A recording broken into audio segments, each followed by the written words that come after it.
கஜானா எப்போதும் காலியாகாது, கடன் இல்லாமல் ஒரு அரசு நடக்காது என காங்கிரஸ் மூத்த தலைவர் ப. சிதம்பரம் புதிய தலைமுறைக்கு அளித்த பிரத்யேக பேட்டியில் தெரிவித்திருக்கிறார். கஜானாவை நிரப்புவது 12 மாதங்களும் நடைபெறுவதாகவும் அவர் தெரிவித்திருக்கிறார். கஜானா காலி என்று கூறிய குற்றச்சாட்டு தவறு என்று காங்கிரஸ் மூத்த தலைவர் ப. சிதம்பரம் புதிய தலைமுறைக்கு அளித்த பிரத்யேக பேட்டியில் தெரிவித்திருக்கிறார்.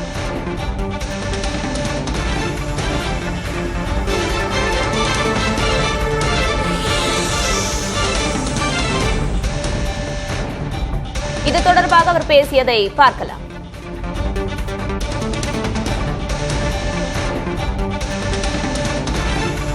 நிறைய வாக்குறுதி கொடுத்த பிறகு கஜானா காலி ஆயிடுச்சு, 10 லட்சம் கோடி கடன் வச்சுட்டாங்கன்ற விமர்சனங்கள்லாம் நீங்க எப்படி அதை எடுத்துக்கிறீங்க? கஜானா எப்பவும் காலி இல்லை, காலி ஆகாது. கடன் இல்லாமல் ஒரு அரசு நடக்காது. அப்ப இந்த கஜானாவை தொடச்சி எடுத்துட்டு போயிட்டாங்கன்றதுக்கு கஜானா எப்பவுமே காலி தான். கடன் வாங்கித்தானே வரி அந்த ஆண்டு வரி மத்திய அரசு உடைய கிராண்ட்டு, நிதி உதவி, கடன், இந்த 3 தான்.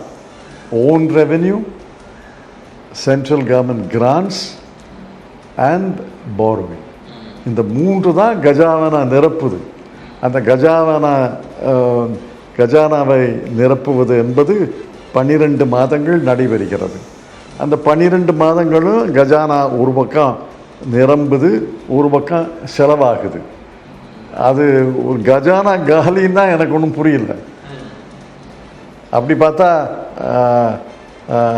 காலையில் எந்திரிச்சு பேங்க் பேலன்ஸை பார்க்குற மாதிரியா அரசுடைய பேங்க் பேலன்ஸை பார்க்கணும்?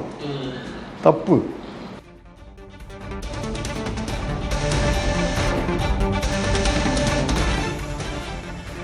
வரி மத்திய அரசின் கஜானாவை நிரப்புவது 12 மாதங்களும் நடைபெறுவதாக காங்கிரஸ் மூத்த தலைவர் ப. சிதம்பரம் புதிய தலைமுறைக்கு அளித்த பிரத்யேக பேட்டியில் தெரிவித்திருந்தார்.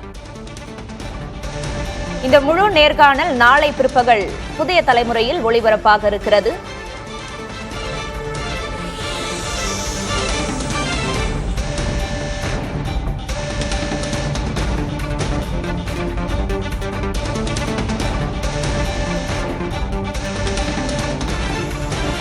விஜய்க்கு அவகாசம் கொடுங்கள் என காங்கிரஸ் மூத்த தலைவர் ப. சிதம்பரம் தெரிவித்திருக்கிறார்.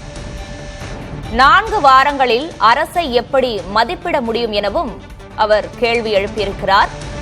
தேர்வு தாளில் முதல் பக்கத்தை படித்துவிட்டு மதிப்பீடு செய்ய முடியுமா எனவும் காங்கிரஸ் மூத்த தலைவர் ப. சிதம்பரம் வினவியுள்ளார்.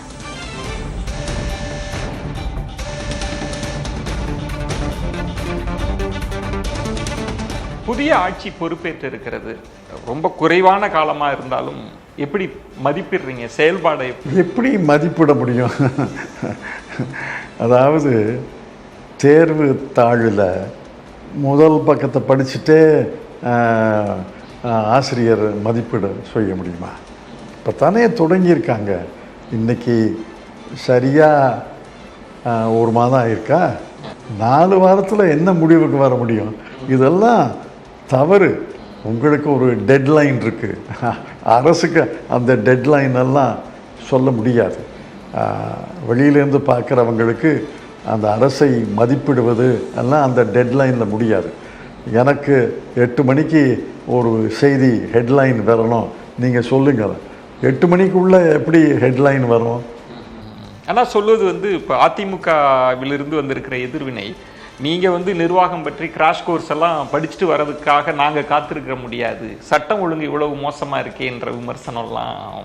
சட்டம் ஒழுங்கு ஒரு கட்டுப்பாட்டில் இருக்கலாம், இல்லாமலும் இருக்கலாம். அது காலத்தை பொறுத்து தான். புதிய அரசு வந்தால் அதற்கு அவகாசம் தர வேண்டும் என்பதுதான் என்னுடைய கருத்து.